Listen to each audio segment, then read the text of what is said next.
Прем да ви се заблагодарам на одзивот, на поканата да бидете денеска присутни на брифингот кој што го правиме преку вас, јавноста да дознае за некои нови моменти кои што се случуваат во врска со предметот кој што се води во Основниот кривичен суд во Скопје.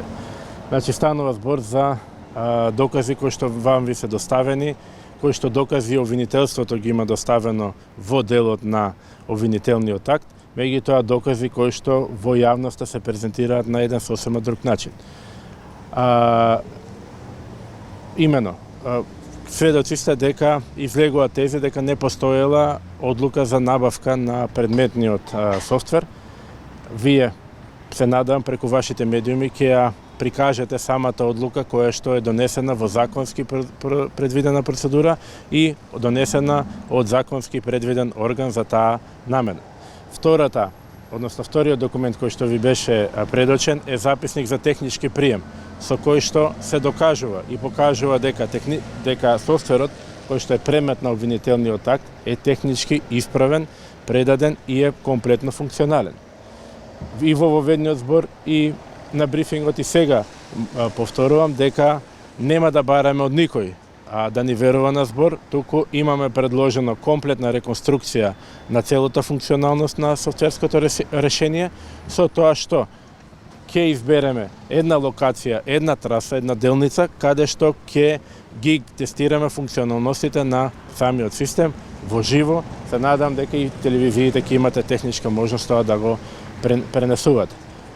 Ви доставив и листа на докази од страна на обвинителството, каде што овие два документи се презентирани пред судот и веќе се како такви изведени.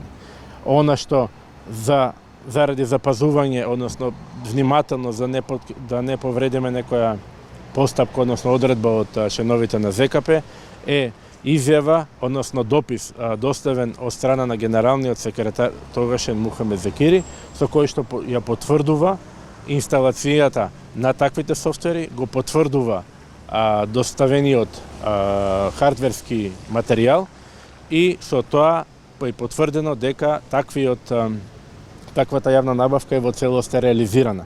Она што недостасува, односно она што ја прави ваквата постапка проблематична е што таквиот доказ обвинителството го нема доставено во обвинителниот акт, а со тоа го нема доставено и до судот.